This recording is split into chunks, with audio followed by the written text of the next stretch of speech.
Cadê o Breno? Cadê? Cadê?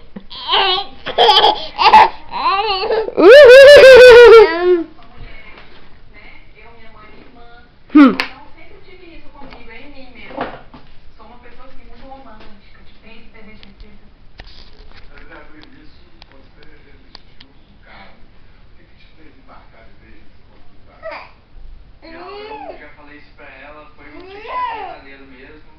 E independente de tudo que foi acontecendo com a gente, teve um momento que a nossa amizade assim prevaleceu, começou a ser verdadeiro.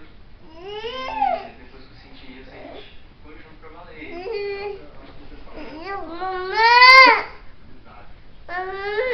Cadê meu nenê? Cadê meu nenê?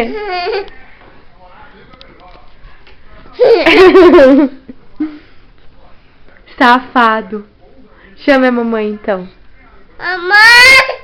Chama de novo. Mamãe, papai! Papai.